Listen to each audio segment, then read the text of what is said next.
My stepson put lavender in my shampoo knowing I'm deathly allergic, so I'm making his life hell. My 16-year-old stepson is the most entitled nightmare I've ever encountered.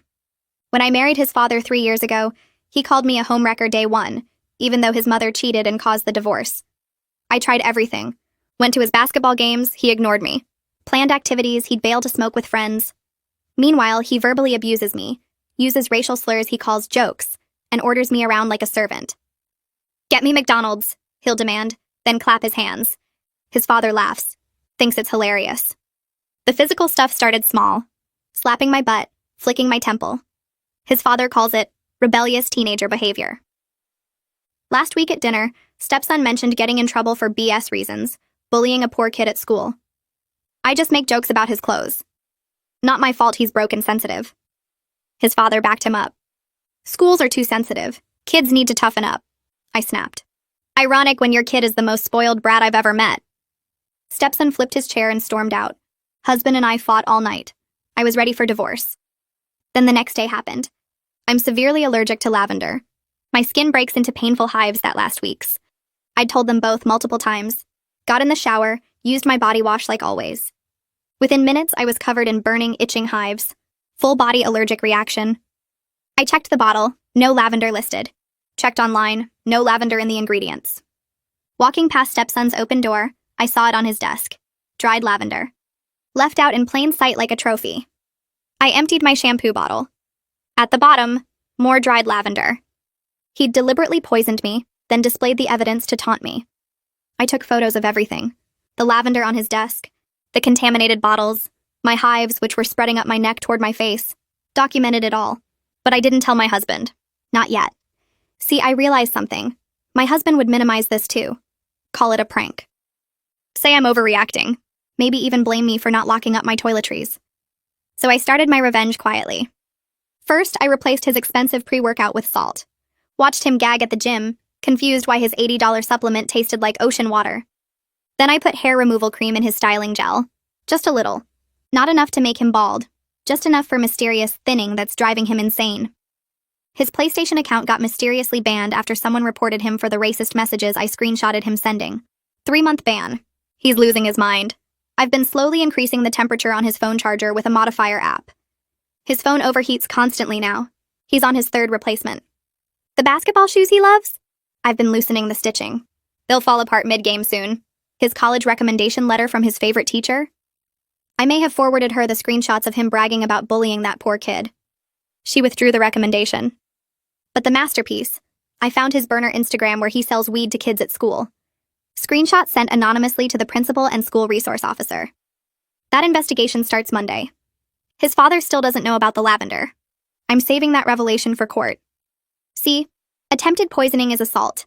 With my medical records showing severe allergic reaction, the photos, and his history of escalating violence, my lawyer says I'll get everything. The house, alimony, and a restraining order against stepson. They think I'm weak because I took the abuse quietly. But I'm not weak. I was planning. Tomorrow, when the school calls about the drug investigation, when his PlayStation account stays banned, when his college dreams crumble, when his shoes fall apart at the championship game, when his father gets served divorce papers citing attempted assault with a known allergen, then they'll understand that the sensitive homewrecker they mocked was actually documenting everything. Building a case. Destroying them legally while they laughed at their own cruelty. The lavender is still on his desk. He looks at it and smirks every morning, thinking he won. He has no idea that little pile of dried flowers is about to cost him everything. Monday morning, the alarm pulled me out of sleep at 6:30. I rolled over and grabbed my phone to shut it off, and through the half-open door across the hall, I could see his desk. The lavender was still there, just sitting out in the open like a trophy, those dried purple flowers he'd used to poison me. Today was the day everything I'd been planning would start to happen. The school would call about the Instagram account. His father would finally see that his perfect son wasn't so perfect. I felt cold and calm, like ice water running through my veins instead of blood. He had no idea what was coming for him. I got up and went to the bathroom, washed my face, brushed my teeth. In the mirror, I could still see faint marks on my neck from where the hives had been worst. The doctor said they might scar. Good. More evidence for court. I went downstairs and started the coffee maker, got out the bread for toast. My husband came down first, already dressed for work in his polo shirt and khakis. He poured himself coffee and sat at the table scrolling through his phone. Then I heard heavy footsteps on the stairs and my stepson appeared, wearing basketball shorts and a hoodie. He grabbed a bowl and poured cereal, splashing milk everywhere and not cleaning it up. I sat down with my tablet and pretended to read the news. My stepson kept looking at me over his cereal bowl with this little smirk on his face, like we shared a secret, like he thought the Lavender thing was funny. I smiled back at him, sweet and pleasant, and his smirk faded into confusion. He probably expected me to be scared or angry. Instead, I just sipped my coffee and went back to my tablet. The confusion on his face made the cold feeling in my chest spread wider. At 8:47 exactly, my husband's phone rang. He looked at the screen and frowned. School was calling. I watched his face while he answered. First, he looked annoyed, like this was interrupting his morning. Then confused, his eyebrows pulling together. Then angry, his jaw getting tight. He stood up from the table and walked into the living room, but I could still hear every word. The principal was talking loud enough that her voice carried. Something about a serious disciplinary matter. Drug-related activities. Need him to come to the school immediately. My husband came back to the kitchen looking like someone had punched him. He stared at his son for a long moment. My stepson's face had gone completely white. All the color just drained right out of his skin. His spoon was frozen halfway to his mouth. My husband told him to get in the car right now. My stepson started protesting that he didn't do anything, his voice getting higher and more frantic with every word. He kept saying it wasn't fair, that someone was lying, that the school had it wrong. I just sat there sipping my coffee and reading about local weather on my tablet. Didn't say a single word. My husband told him they were leaving now and to stop arguing. My stepson looked at me then, really looked at me, and I saw something change in his eyes, like a little spark of suspicion. But he couldn't prove anything. I smiled at him again and wished them both a good day. After the door slammed and I heard the car start in the driveway, I pulled out my phone. Texted Melissa that the first domino had fallen. She replied within 30 seconds saying Hugo had finished putting together all the extra evidence over the weekend. Everything was ready for filing whenever I gave her the word. I sat there for a minute just breathing, feeling my heart beat steady and calm in my chest. Then I went upstairs to my office and closed the door. I'd been keeping everything organized in a hidden folder on my computer, but today I needed physical copies. Printed out every single photo of the Lavender on his desk. Printed the pictures of my hives, the angry red welts covering my arms and neck and face. Printed screenshots of the racist messages he'd sent on PlayStation. Printed the videos I'd secretly recorded on my phone of him calling me names and ordering me around. Got my medical records from the allergist showing my severe lavender allergy. Put everything into labeled folders with dates and descriptions. Made 3 copies of everything. 1 set went in my safe deposit box at the bank. 1 set went to Melissa's office. 1 set stayed locked in my desk drawer. By the time I finished, it was almost 11. I made myself a sandwich and ate it standing at the kitchen counter. At 11:30, my husband called. His voice sounded strange, tight, and stressed. He said the school had found evidence that our stepson was dealing drugs. Suspended pending investigation. The police might get involved. He asked me if I knew anything about this. I looked across the hall at his son's room, at the Lavender still sitting on that desk, and said I had no idea. That I was shocked. That I couldn't believe it. My husband sighed and said he had to go. They were still at the school dealing with everything. When they came home at 1:15, I was in the kitchen chopping vegetables for dinner. My stepson walked right past me without looking, went straight to his room and slammed the door so hard that the picture frames on the hallway wall rattled. My husband stood in the doorway looking like he'd aged 10 years in 5 hours. He asked if we could talk later after he had time to process everything. I said of course and went back to chopping carrots. Through the wall, I could hear my stepson on his phone. His voice was loud and frantic, calling someone and demanding to know who reported him. Then another call. Then another. His voice kept cracking between rage and panic. I realized this was probably the first time in his entire life that he'd faced real consequences for anything he'd done. His father had always protected him, made excuses, blamed other people. Now the school had proof and his father couldn't make it go away. I kept chopping vegetables and listening to him fall apart in the next room. That evening I set the table for dinner like always. Called up the stairs that food was ready. My husband came down looking exhausted. My stepson didn't come out of his room. My husband sat at the table picking at his chicken and rice, barely eating anything. He kept asking how this could have happened, wondering if maybe it was a misunderstanding. Maybe someone set his son up. Maybe the evidence was fake. I ate my dinner and listened to him try to make sense of it.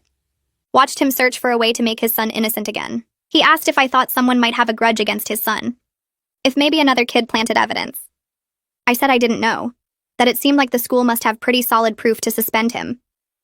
My husband nodded slowly, but I could see he didn't want to believe it.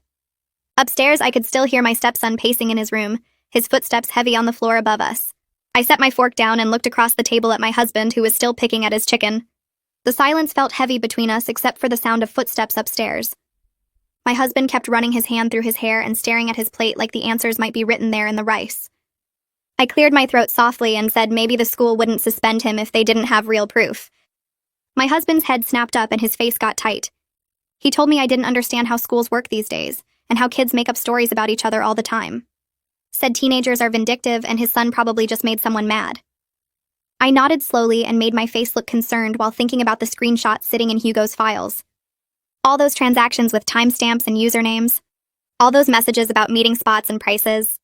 My husband kept talking about how unfair everything was, and I just kept nodding and eating my dinner. Upstairs, the pacing stopped and I heard a door slam. My husband flinched at the sound but didn't get up to check on his son. I finished eating and started clearing the table while my husband sat there looking defeated.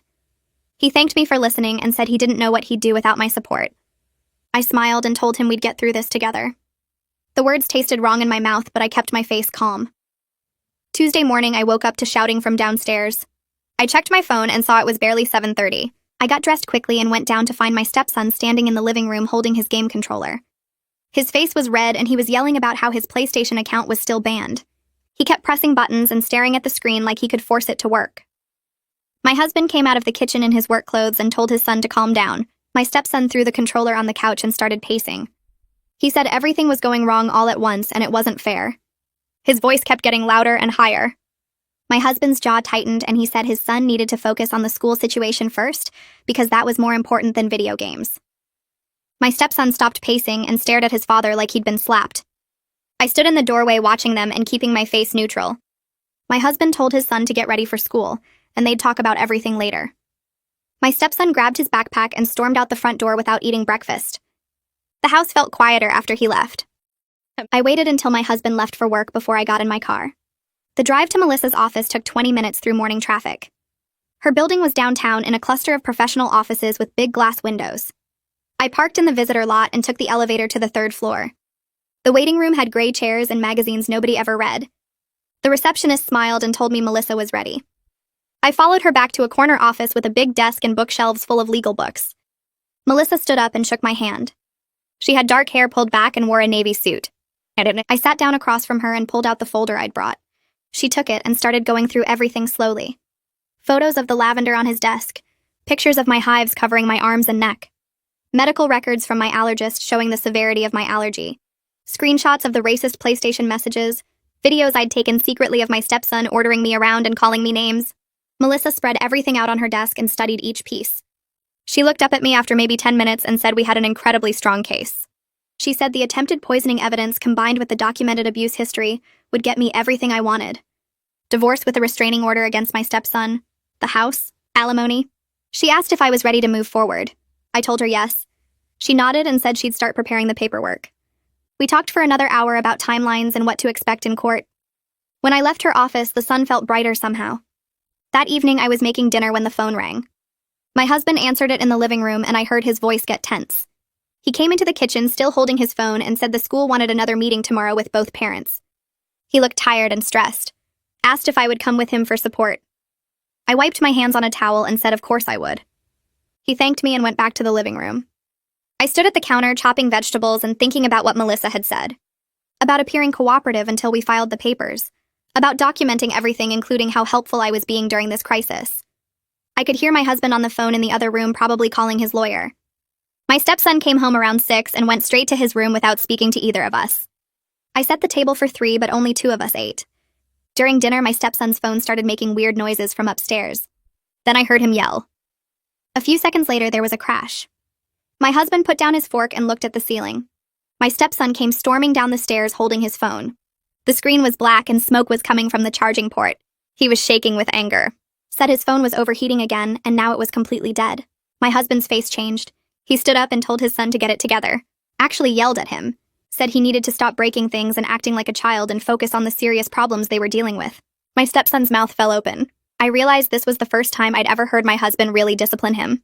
My stepson threw the dead phone on the counter and went back upstairs. My husband sat back down and put his head in his hands. I ate my dinner and didn't say anything.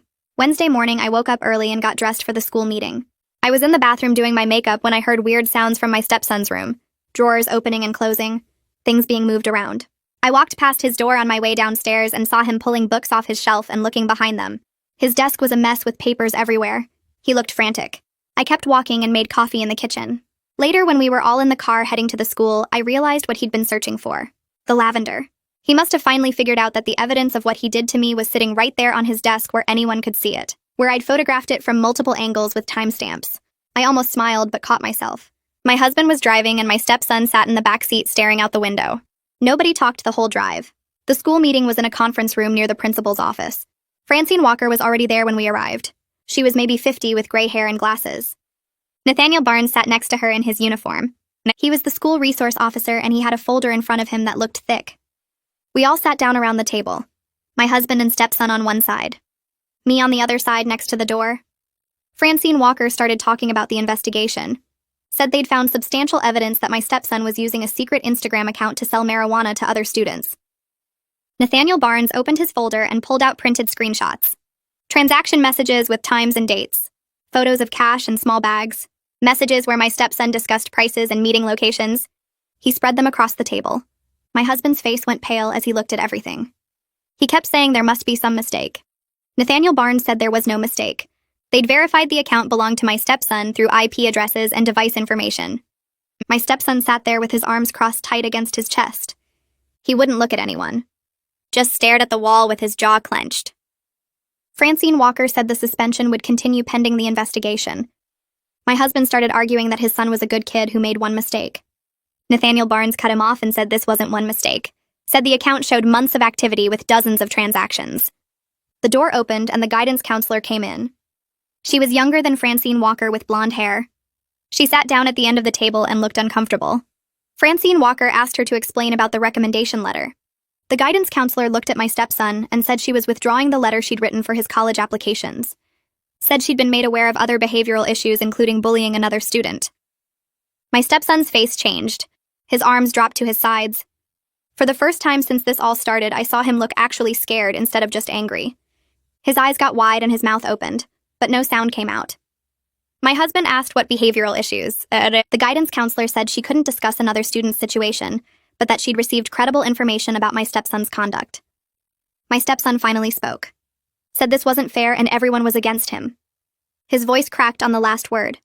The guidance counselor said she had to make decisions based on character, and she couldn't in good conscience recommend him anymore. My stepson put his head down on the table. His shoulders were shaking.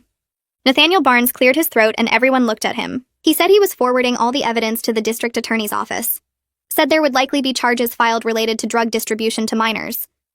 The word charges seemed to hang in the air. My husband went completely white. Started talking fast about how his son was only 16 and this would ruin his future. Said surely there was some way to handle this without involving prosecutors. Nathaniel Barnes said that decision wasn't up to the school. Said when drugs are involved on campus, they have to report it to law enforcement. My husband kept trying to argue. Kept saying his son made a mistake, but he wasn't a criminal.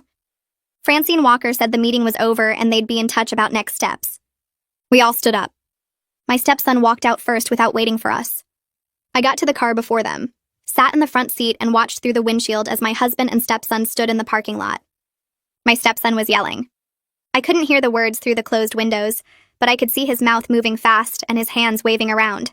My husband kept trying to put his hand on his son's shoulder, but my stepson kept jerking away. Other parents were walking past them to their cars. Some were staring. My husband looked around and seemed to realize they were making a scene. He said something and pointed at the car. My stepson yelled something back. His face was bright red and tears were running down his cheeks. My husband's shoulders slumped. He looked defeated, helpless. My stepson kept yelling about how everything was ruined and it wasn't fair. How his whole life was falling apart. My husband just stood there taking it. Finally, my stepson turned and started walking toward the student parking lot. My husband called after him, but he didn't stop. My husband stood there alone for a minute before walking back to the car. He got in and sat behind the wheel without starting the engine. I asked if his son was okay. My husband said he didn't know anymore. We drove home in silence. My husband kept his hands tight on the wheel and his jaw clenched. I stared out the window and thought about how his son was probably searching his room right now for something to break or someone to blame. When we pulled into the driveway, my stepson's car was already there. My husband turned off the engine but didn't move. I asked if he was coming inside. He said he needed a minute. I got out and walked to the house alone.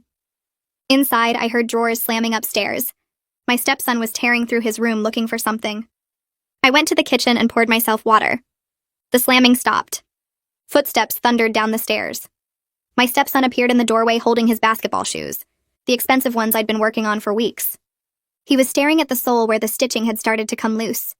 His face was red and his eyes were wild. He asked what I did to his shoes. I looked at him confused and asked what he meant. He held them up and showed me the loose threads. Said they were fine yesterday and now they're falling apart right before Friday's championship game. I told him shoes wear out sometimes. He threw them on the floor and called me a liar. Said everything was fine until I came into his life. My husband came through the door then. Asked what was going on. My stepson pointed at his shoes and said I sabotaged them. My husband picked up one of the shoes and looked at it. Turned it over in his hands. I could see him trying to figure out if his son was being paranoid or if there was something actually wrong. He asked when I would have had time to mess with the shoes. My stepson said I had plenty of time while they were at the school. That I was trying to ruin everything for him. My husband looked at me. I shrugged and said the shoes were probably just cheaply made. My stepson lost it. Started screaming that I was a liar and everyone believed me over him. That his whole life was falling apart and it was all my fault. My husband told him to calm down. My stepson said he wouldn't calm down because nobody was listening to him. He stormed back upstairs and slammed his door so hard the whole house shook. My husband stood there holding the shoe. He looked tired. Old. Like he'd aged 5 years in one day. He asked if I really didn't touch the shoes. I met his eyes and said I didn't touch his shoes. Which was technically true. I'd touched the stitching, not the shoes themselves. He nodded slowly and set the shoe on the counter. Said his son was under a lot of stress.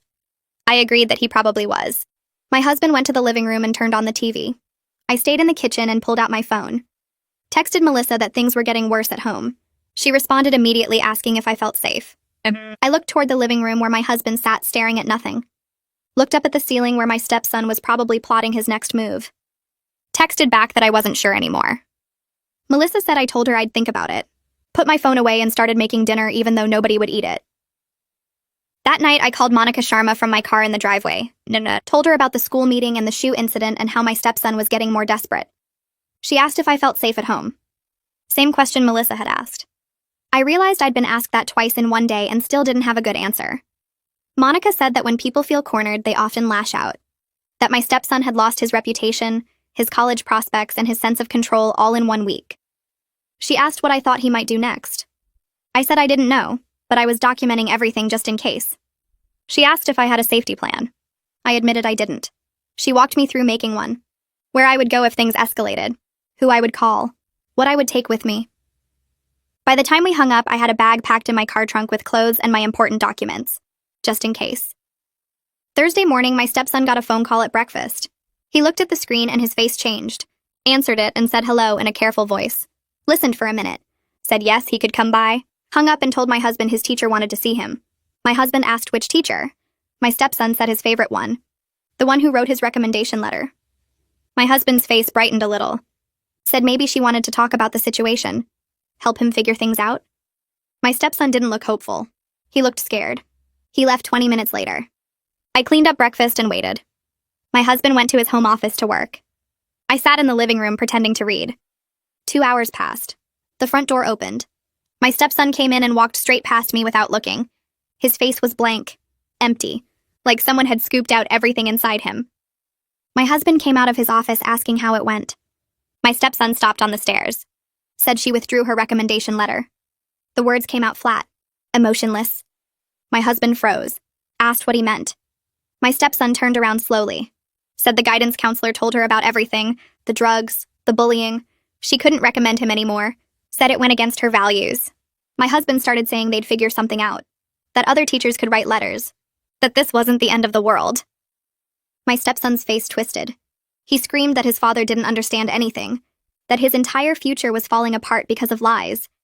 That everyone believed the worst about him without giving him a chance. His voice cracked on the last word. My husband tried to walk toward him, but my stepson backed up the stairs. Said his father never protected him from anything. Never stood up for him when it mattered. Just let everyone destroy his life. He disappeared upstairs. His door slammed. My husband stood at the bottom of the stairs, looking lost. I stayed on the couch. Didn't say anything. What could I say that wouldn't make it worse? Later that afternoon, I heard my stepson's voice through his door. He was on the phone. His tone was different, softer, almost childlike. I moved closer to listen. He was talking to his mother, begging her to help him, saying everyone was against him and nothing was fair, that the school was lying about the drugs, that his stepmother poisoned everyone against him. His voice broke. He was crying. Actually crying. I heard him say please over and over. Please believe me. Please help me. Please make this stop. I stood outside his door feeling something complicated twist in my chest. This was what I wanted. To watch him break. To see him lose everything like he'd tried to make me lose everything. But hearing him cry to his mother made me feel strange. Not guilty exactly. Just aware that I'd set something in motion that couldn't be stopped. I went back downstairs. My husband was drinking beer on the couch even though it was only 4 p.m. I asked if he was okay. He didn't answer. Friday morning arrived. My stepson came downstairs dressed in his basketball uniform. His eyes were red, but his jaw was set. My husband asked if he was sure he wanted to play. My stepson said he had to. This was the championship game. Scouts would be there. He couldn't miss it. My husband nodded. Said he'd be there cheering him on. My stepson looked at me. Asked if I was coming. I said I wouldn't miss it. Something flickered in his eyes. Suspicion, maybe? Or fear. He left for school early. My husband and I drove separately to the game that evening. The tension between us felt thick enough to choke on. The gymnasium was already packed when I arrived. Parents filled the bleachers. Students crowded along the walls. I spotted 2 men in the corner with clipboards. Scouts. My stepson was warming up on the court. He looked focused, aggressive, like he was trying to prove something to everyone watching. The game started. My stepson played hard. Too hard. He was pushing other players and taking wild shots. The coach kept yelling at him to slow down, to play smart. He wasn't listening. Halfway through the second quarter, he got the ball and drove toward the basket. Jumped high for a layup. His shoe exploded. The sole separated from the upper and flapped loose. He landed wrong, stumbled. The shoe fell completely apart on his foot. The whole gymnasium saw it. Parents gasped. Students laughed. The other team grabbed the ball and scored while my stepson stood there in one shoe staring at the pieces on the floor. The coach called timeout. My stepson limped to the bench. His face was bright red. The coach was talking to him, but my stepson just sat there with his head in his hands. They tried to tape the shoe back together, but it was useless. The stitching had given way completely. My stepson sat on the bench for the rest of the game. His teammates played without him. They were losing. The scouts in the corner made notes on their clipboards and left before the fourth quarter ended. My husband got up and walked out. I stayed until the final buzzer. Watched my stepson sitting there alone while his team lost by 15 points. At home that night, my stepson wouldn't come out of his room. My husband sat on the couch with another beer, then another. He stared at the TV, but I don't think he was seeing it. I made dinner that nobody ate. Around midnight, I walked past my husband still on the couch. He was looking at nothing. His eyes were distant, calculating. I realized he was starting to see it. How everything was falling apart at once. How the timing was too perfect. How his son's perfect life was crumbling in ways that seemed almost planned. He looked at me. Really looked at me. I met his eyes and didn't look away. Something passed between us. An understanding, maybe. Or an accusation. I went upstairs to bed. Left him sitting there in the dark with his beer and his suspicions and the pieces of his son's life scattered all around him. Saturday morning, I woke up to find my husband already in the kitchen making coffee. He stood at the counter with his back to me, shoulders tight. I poured myself a cup and sat at the table. He turned around and looked at me for a long moment. Then he asked if I thought it was strange that everything was going wrong for his son at once. His voice was careful. Testing. I met his eyes and kept my face neutral. I asked what he was implying. My voice came out steady with just the right amount of hurt. He blinked and his jaw worked like he was chewing on words he couldn't quite say. I waited. Let the silence stretch between us. Finally, I added that if he was suggesting I had something to do with his son's problems, that was pretty insulting considering I'd been nothing but supportive through all of this. He backed down immediately, put his hands up and said he was sorry, said the stress was making him paranoid, that he didn't mean anything by it. But I saw it in his eyes. The doubt, the suspicion he couldn't quite articulate or prove. He was starting to see the pattern even if he couldn't connect the dots. I nodded and said I understood he was under pressure, reached across and squeezed his hand, told him we'd get through this together. He squeezed back, but his eyes stayed distant, calculating. That afternoon, I was sitting on the couch with my laptop when I heard footsteps on the stairs. My stepson came down slowly, stopped at the bottom, and just stared at me. I looked up from my screen and smiled, asked if he needed something. He didn't answer right away, just kept staring with this new expression on his face. Something had shifted. The usual anger and contempt were still there, but underneath was something else. Wariness, maybe. Or the beginning of real fear. I realized he was starting to put pieces together about the timing of his disasters. The PlayStation ban right after the school investigation started. His phone problems getting worse each day. The shoes falling apart at the exact wrong moment. He was seeing it now. The pattern. I kept my expression open and friendly. Asked again if he was okay. He shook his head and asked if I had anything to do with his PlayStation getting banned. Or his phone problems. The question came out aggressive, but I heard the uncertainty underneath. I let my face fall. Looked confused and hurt. Asked why he would think I even knew how to do things like that. Said I barely understood technology beyond basic email and social media. He stared at me for another long moment, searching my face for something. I held his gaze and let my eyes get a little wet. Like I was about to cry from the accusation. He made a disgusted sound and stormed back upstairs, slammed his door hard enough to shake the walls. Sunday morning, I was in the kitchen making breakfast when I heard shouting from upstairs. My stepson's voice, high and panicked. I froze with the spatula in my hand and listened. He was yelling about someone reporting him to the school, about how he was going to find out who did it. My husband's footsteps pounded down the hallway and I heard him asking what was wrong. More shouting. My stepson saying he knew it was me, that I'd been planning this, that I was trying to ruin his life. I set down the spatula and walked to the bottom of the stairs. My husband appeared at the top looking exhausted, asked me to come up. I climbed the stairs slowly, found my stepson standing in his doorway with his phone in his hand. His face was red and his eyes were wild. He pointed at me and said I did this, that I reported him, that I was behind everything. My husband put a hand on his son's shoulder and asked him to calm down, to think about what he was saying. I stayed calm and asked what evidence he had. My voice was quiet, reasonable. My stepson sputtered and said he just knew. That it was too convenient. That everything started going wrong right after our fight at dinner. I tilted my head and asked how I would even know about his Instagram account. Said I didn't even follow him on social media because he'd blocked me years ago. My husband looked between us. The doubt was back in his eyes, but now it was mixed with something else. Confusion about who to believe. The argument escalated fast. My stepson got louder and more aggressive, started moving toward me. My husband stepped between us and told his son to back off.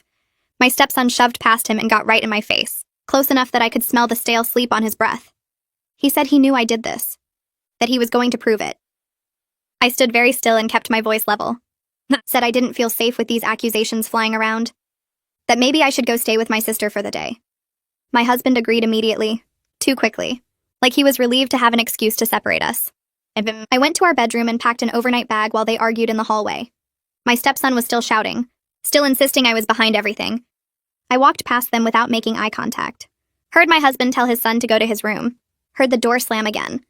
I drove to a coffee shop instead of my sister's house. Sat in a corner booth and opened my laptop. Checked my email. Scrolled through social media. Gave them 3 hours alone in the house. I knew what my stepson would do. He'd search my room, go through my computer, look for evidence to prove his theory. But I wasn't stupid enough to leave traces. Everything was backed up in cloud storage he couldn't access. The screenshots were on my lawyer's secure server. The photos were timestamped and stored with the medical records. He wouldn't find anything except normal everyday files and boring emails. When I finally drove back home around 6 that evening, my husband met me at the door. He looked apologetic, said his son had calmed down, that he was just stressed and lashing out because everything was falling apart. I nodded and said I understood. Went inside and saw my bedroom had been disturbed. Drawers not quite closed all the way. My laptop moved slightly from where I'd left it. The violation made something cold settle in my chest. Made my decision to file for divorce even easier. My husband followed me upstairs asking if I wanted to talk. I said I was tired, that we could talk tomorrow. He accepted that and left me alone. My stepson stayed locked in his room all evening. Didn't come down for dinner. I made pasta and ate alone at the kitchen table while my husband sat in the living room with his phone. The house felt heavy with suspicion and unspoken accusations. I cleaned up the dishes and went to bed early. I lay in the dark listening to my husband moving around downstairs. Heard him finally come up around midnight. He got into bed carefully. Didn't touch me. We lay there in the darkness on opposite sides of the mattress like strangers. Monday morning, I told my husband I was working from home. He looked relieved, probably glad he wouldn't have to navigate the tension between me and his son. They left together around 7:30. My stepson didn't look at me as he walked past. My husband kissed my forehead and said he'd call me later. I waited until I heard the car pull out of the driveway. Then I opened my laptop and checked my email. Found the message I'd been waiting for. Hugo Ortega had sent his final report. I downloaded the file and read through it carefully. He'd compiled everything. Screenshots of the Instagram account with timestamps. Messages between my stepson and buyers with clear drug transaction language. Photos Hugo had taken of my stepson meeting with students behind the school.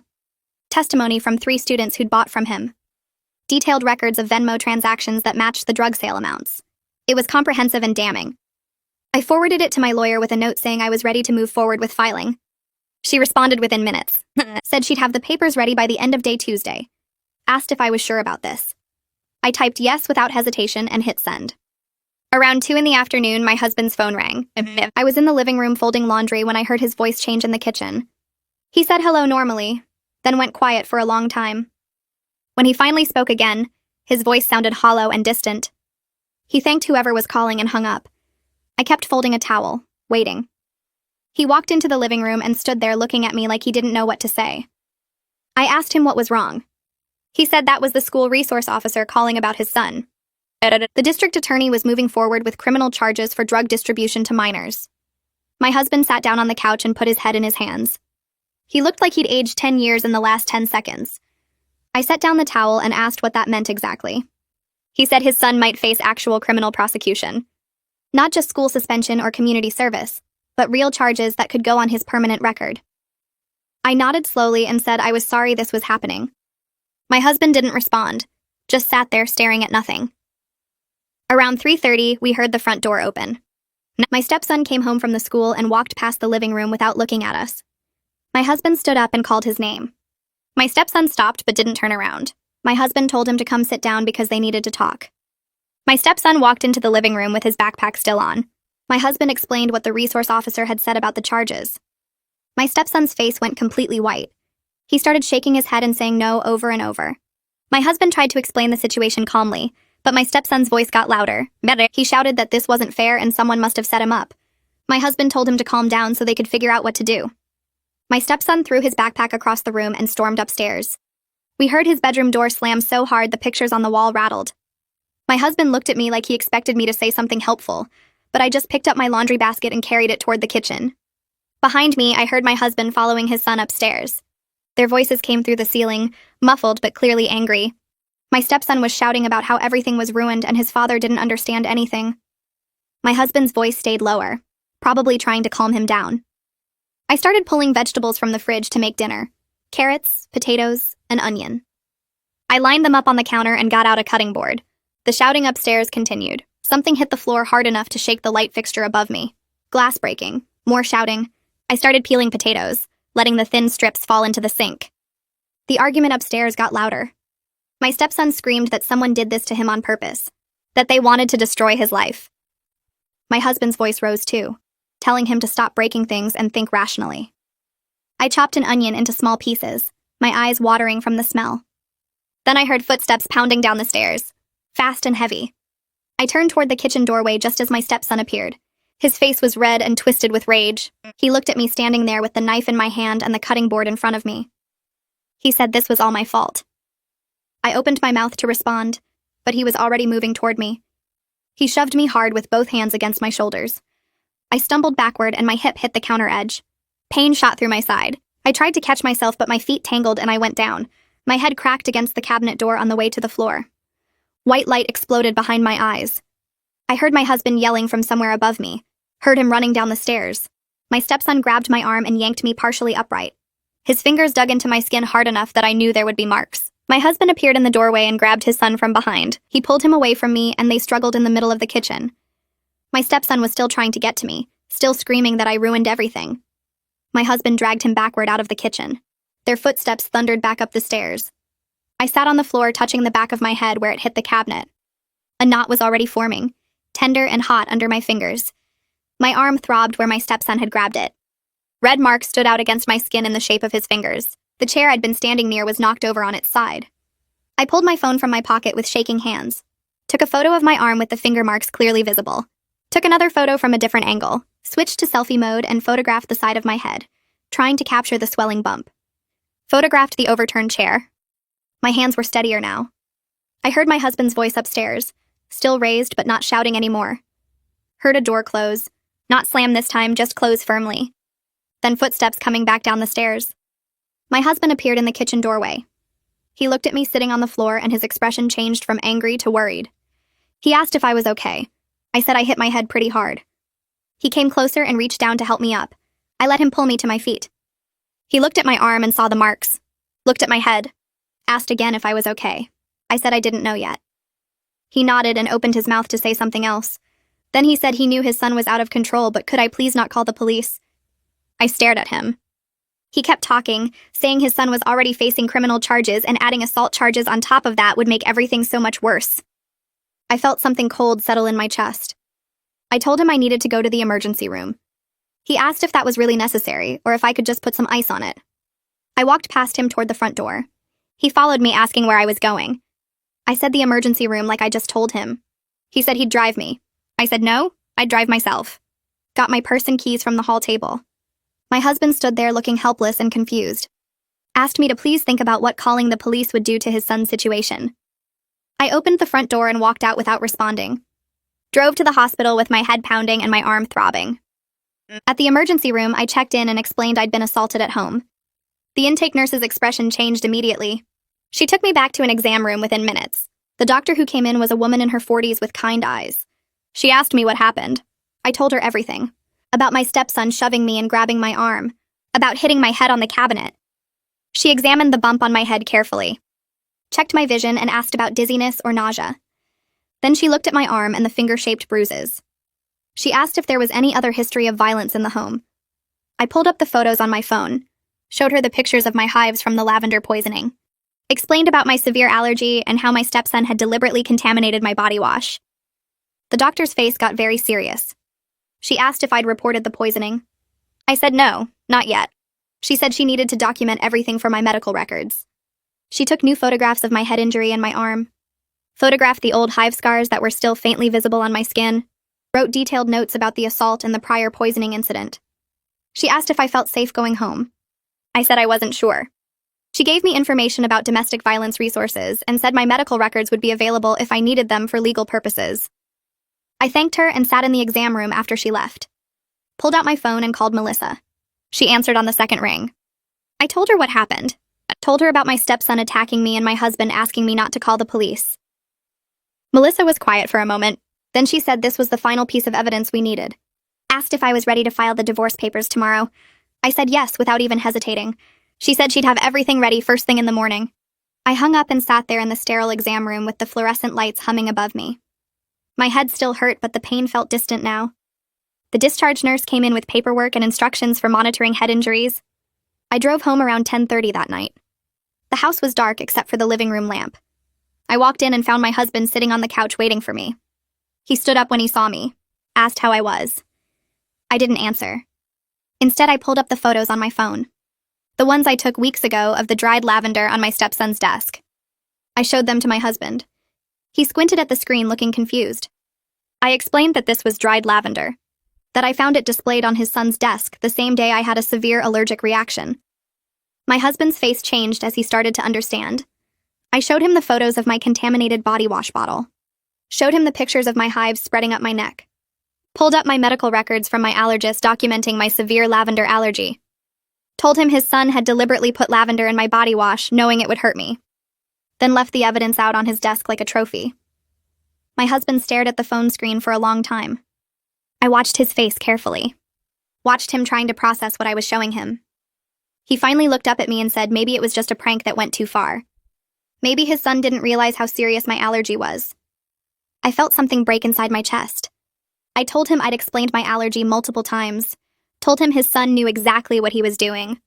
My husband said his son was just a teenager who made a stupid mistake. I said poisoning someone isn't a mistake. He asked what I expected him to do about it. That's when I realized he was asking me to let it go. To forgive attempted poisoning the same way I was supposed to forgive everything else. I told him his son tried to poison me and then displayed the evidence like a trophy because he thought he could get away with it. My husband rubbed his face with both hands, said his son was already facing criminal charges and didn't need more problems. I asked if he understood that his son deliberately tried to hurt me. He said he understood it looked bad, but maybe we could talk to his son about it. Make sure he understood how serious it was. I stared at my husband and realized I was looking at a stranger. I told him I needed to think about everything that happened. I needed space to figure out what came next. He said his son was just scared and acting out, which made me realize he still didn't get it. His son tried to poison me on purpose, left the proof out where I could see it, then attacked me hard enough to leave bruises and a bump on my head. My husband kept saying we could work through this as a family. I asked him how we work through attempted poisoning. He didn't have an answer for that, just kept circling back to his son being troubled and needing support. I pointed out that I needed support too after being poisoned and assaulted. He said he knew that, but his son was still a kid who made mistakes. I stopped arguing around 2 a.m. My head hurt too much, and nothing I said was getting through to him anyway. He never asked if I was okay. Never apologized for what his son did.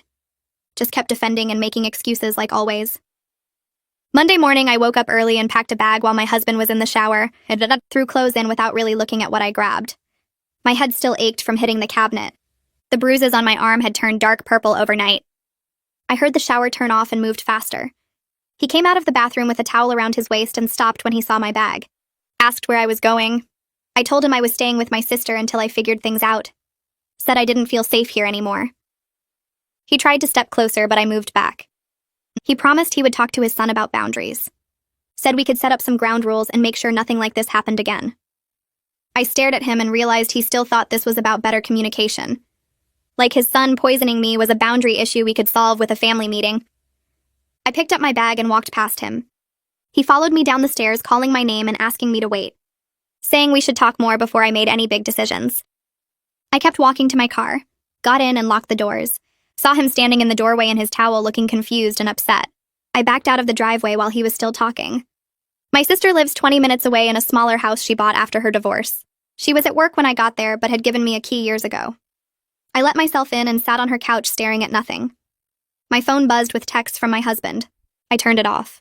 Sat there for maybe an hour just breathing and trying to process that I'd actually left. Then I turned my phone back on and called Melissa. She answered on the second ring like she'd been waiting. I told her to file everything. She asked if I was sure, and I said yes without even pausing to think about it. She said the papers would be ready by the end of day, and we could serve him tomorrow. I thanked her and hung up. Felt relieved and scared at the same time. Like I'd just jumped off something high and was still falling. Tuesday afternoon, my phone lit up with a text from Melissa. Just said it was done. A process server had delivered divorce papers and a temporary restraining order to my husband at his office.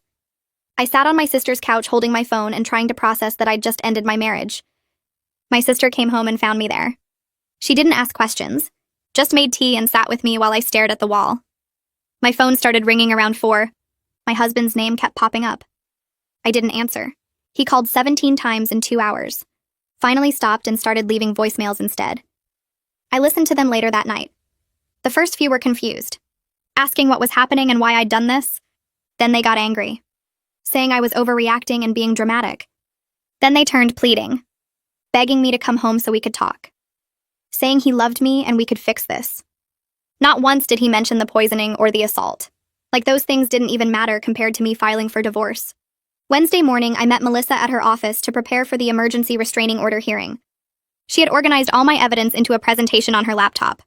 Photos of the lavender on his desk, pictures of my contaminated body wash, medical records from my allergist showing my severe allergy, photos of my hives spreading up my neck, screenshots of the racist messages, videos of him verbally abusing me, medical records from the ER documenting my head injury and bruises. She'd put it all together in a way that clearly showed 3 years of getting worse and worse until it ended with poisoning and assault. I sat there looking at my life laid out in slides and felt sick.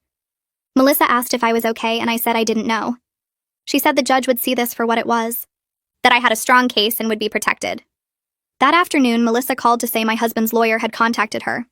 They wanted to negotiate, suggested couples counseling, and offered to send his son to live with his mother. Melissa asked what I wanted to do. I said we weren't negotiating. She sounded pleased when she told them we'd see them in court. My husband called again that night from a different number. I almost didn't answer, but something made me pick up. He was crying, asking how I could do this to him, saying he didn't understand how we got here. I told him his son tried to poison me and then displayed the evidence like a trophy, then attacked me and left bruises. He said he knew his son messed up, but we could work through it. I hung up on him. Thursday afternoon, Melissa texted that my stepson had been formally charged with possession with intent to distribute. The school had handed over all the evidence to the police: screenshots of his burner account, messages arranging sales, student testimony, everything Hugo had helped document. My husband called from yet another number I didn't recognize. I answered and heard him sobbing, asking how everything fell apart so fast, saying his son's life was ruined and our marriage was over and he didn't understand what happened. I told him he chose this when he laughed at his son abusing me, when he called attempted poisoning a prank, when he asked me not to call the police after being assaulted. He said I was being cruel. I hung up and blocked that number too. The following Tuesday, we had our court hearing for the restraining order. I sat in the courtroom wearing a nice dress my sister had bought me. My husband sat on the other side with his lawyer. He looked terrible, like he hadn't slept in days. The judge called me to testify. I walked up and put my hand on the Bible, swore to tell the truth. Then I told her everything. 3 years of verbal abuse, the racial slurs he called jokes, the physical intimidation that started small and got worse, how his father laughed and made excuses every time. I described finding the lavender on his desk, showed her the photos of my contaminated body wash, my medical records proving my severe allergy, pictures of my hives spreading up my neck toward my face. Then I told her about the assault, how he shoved me into the cabinet and grabbed my arm hard enough to leave dark bruises.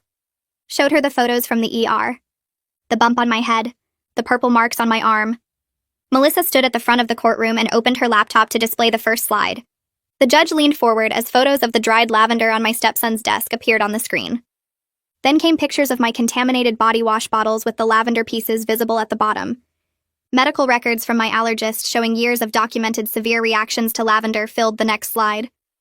The photos of my hives spreading up my neck and face made the judge's expression harden.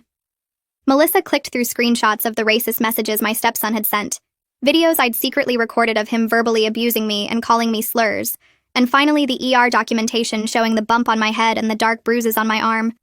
Monica had provided a written statement detailing 3 years of psychological abuse patterns and the escalating danger she'd witnessed. The judge asked to see the lavender photos again and studied them for a long time. She asked Melissa to confirm that I had clearly communicated my allergy to both my husband and stepson multiple times, and Melissa pulled up text messages where I'd explicitly warned them both about keeping lavender away from me. My husband's lawyer stood up and started talking about how teenage boys make poor choices and don't always think through consequences. He said my stepson was going through a difficult time with the divorce and was acting out because he felt abandoned. The judge held up her hand and cut him off mid-sentence. She said that deliberately contaminating someone's personal care products with a substance they're severely allergic to isn't a teenage mistake or poor judgment. She said it's calculated harm with intent to cause physical injury, and displaying the evidence afterward shows consciousness of guilt and enjoyment of the suffering caused. She granted the restraining order effective immediately, and said my stepson was prohibited from coming within 500 feet of me or contacting me in any way. My husband made a choking sound from across the courtroom but didn't say anything. 2 weeks passed and I stayed at my sister's house, sleeping better than I had in years despite everything falling apart. Melissa called to tell me that my stepson's criminal case was moving forward with formal charges for drug distribution and assault. She said the district attorney was treating it seriously because of the evidence of ongoing sales to minors and the documented medical harm from the assault. The hearing was scheduled for Thursday afternoon, and I asked if I needed to attend. She said no, that this was just procedural, but she'd keep me informed of everything that happened. Thursday evening, my sister's friend texted her that she'd seen my husband at the courthouse looking completely broken. She said he sat alone in the hallway before the hearing with his head in his hands, and when she tried to say hello, he didn't even seem to recognize her. My sister asked if I wanted to know these details, and I said yes, that I needed to understand what was happening even if it felt strange to hear about his pain. The friend said my stepson had been there too, wearing a suit that looked too big for him, and he'd cried during the hearing when the charges were read out loud. Part of me felt satisfaction knowing they were finally facing consequences, but another part felt tired and sad that it had come to this point. The divorce proceedings moved faster than I expected because my husband didn't contest anything. Melissa explained that his lawyer had advised him that fighting would mean all the abuse evidence becoming public record during court proceedings. She said they were worried about how that would affect my stepson's criminal case, that having detailed documentation of his violent behavior and racial harassment would make him look worse to the judge handling the drug and assault charges. My husband signed everything his lawyer put in front of him without arguing about the house or the alimony or any of the financial terms. Melissa said she'd never seen someone give up so completely in a divorce case, that usually there's at least some negotiation over assets. I told her I thought he finally understood that he'd destroyed everything by protecting his son instead of protecting me. She said that might be true, or he might just be too overwhelmed to fight, but either way, it was working in my favor.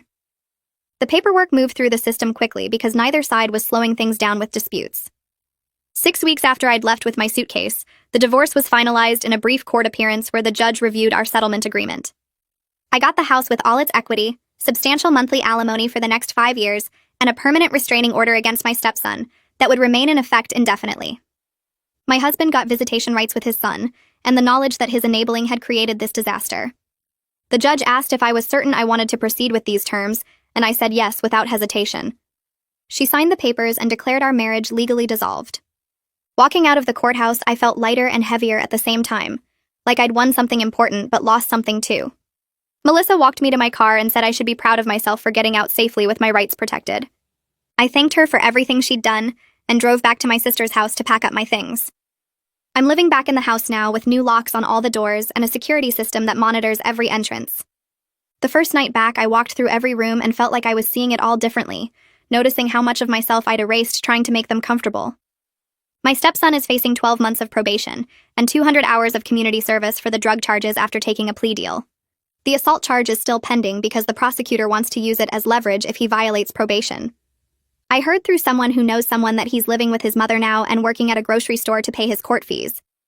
My husband moved into an apartment across town and apparently spends most of his time visiting his son or sitting alone.